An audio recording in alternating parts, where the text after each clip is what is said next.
Alors, voici pourquoi on peut te tester positif au VIH ou au SIDA, alors que tu n'en as pas du tout.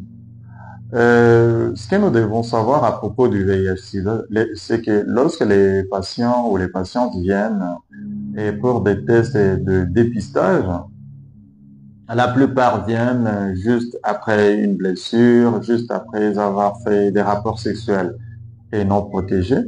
Et lorsqu'ils viennent, ils viennent pour que nous puissions dépister, voir s'ils sont positifs au VIH ou au SIDA. Et la plupart, lorsqu'on trouve qu'ils sont positifs, euh, ils s'alarment, ils pensent à beaucoup de choses. En fait, il peut aussi vous arriver lorsque l'on vous annonce que vous êtes positif au VIH. En tout cas, c'est pas une bonne nouvelle du tout. Cependant, lorsqu'on vous fait un test du VIH, les tests rapides ou les tests ELISA, vous devez savoir que l'on veut seulement détecter s'il y a les anticorps qui combattent les VIH-Sida qui sont présents dans votre sang à ce moment-là. Mais une autre chose que nous devons savoir, c'est qu'il y a d'autres maladies. Il y a d'autres maladies qui peuvent causer une production des anticorps semblables aux anticorps produits lors de l'infection à VIH-Sida. Ces maladies, généralement, on les appelle des infections croisées. Alors, généralement, ce que nous faisons, lorsqu'une personne vient pour un dépistage de VIH-Sida, nous faisons d'abord le premier test. Lorsque le premier test s'avère positif, alors nous faisons un deuxième test, un test de confirmation. Le test de confirmation peut se faire en faisant ce qu'on appelle le Western blot. Lorsque nous faisons le test de Western blot, nous voulons voir s'il y a une protéine semblable à la protéine qui se trouve sur les virus du sida. Et lorsqu'on trouve cette protéine, alors on peut confirmer que la personne est atteinte réellement du VIH-Sida. Cependant, ce test n'est pas d'actualité parce que c'est un test qu'on faisait il y a longtemps. Mais actuellement, il y a un test vraiment plus précis qu'on appelle le test PCR, Polymerase Chain Reaction. C'est un test qui est fait seulement pour voir l'ARN du VIH-Sida. Comme nous le savons, les virus, c'est un fragment, c'est une chaîne d'ARN.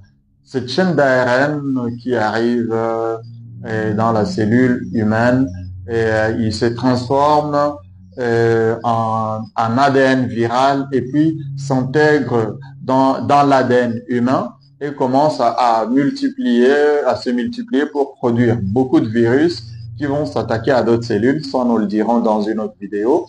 Alors, dans le test de PCR, on voit seulement l'ARN du VIH-Sida. Si on trouve que vous avez cet ARN du VIH-Sida, là, on confirme que vous êtes atteint du VIH-Sida. Cependant, comme je l'ai dit, il y a d'autres maladies qui peuvent causer une production d'anticorps, donc qui peuvent stimuler l'organisme humain, le corps humain, à produire des anticorps semblables aux anticorps produits lors de l'infection à VIH-Sida. Alors, ces maladies, c'est comme par exemple les paludismes et la malaria. Vous pouvez être atteint de malaria, on vous fait les tests de VIH-Sida, on trouve que vous êtes positif à ce test, alors que en réalité, vous êtes seulement atteint de la malaria.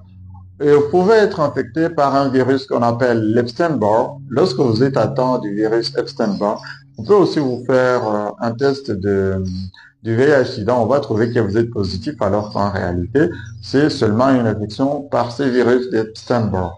Vous pouvez être infecté par les Mycobacterium tuberculosis, c'est-à-dire vous êtes atteint de la tuberculose. Et lorsqu'on vous fait le test du VIH-Sida, on va trouver que vous êtes positif au VIH-Sida, alors qu'en réalité, vous avez seulement ces bacilles des coques ou ces Mycobacterium tuberculosis qui stimulent votre organisme à produire beaucoup d'anticorps, entre autres les anticorps contre le VIH-Sida. C'est pourquoi, lorsqu'un médecin ou une infirmière ou un infirmier ou une infirmière vous dit que vous êtes positif au VIH-Sida, ne commencez pas à paniquer, ne commencez pas à vous alarmer.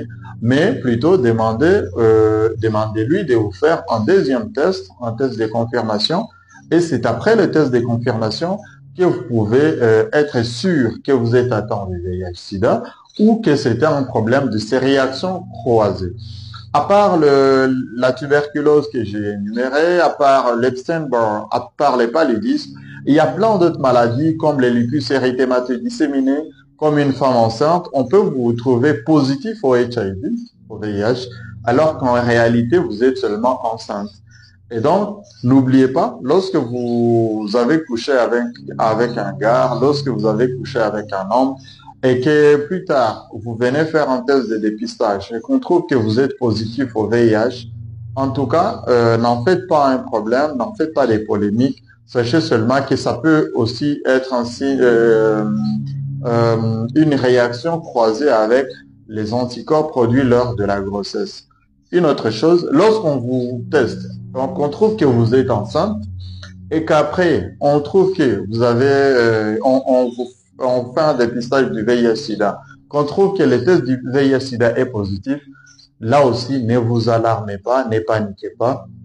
Allez plutôt demander qu'on vous fasse un deuxième test, le test de confirmation, qu'on sache si vous avez le VIH/SIDA, l'ARN du VIH/SIDA par les biais de PCR, le test PCR, et c'est après le test de PCR que vous pouvez être sûr que c'était par exemple des anticorps produits pour juste la grossesse ou que c'est en fait du VIH vrai.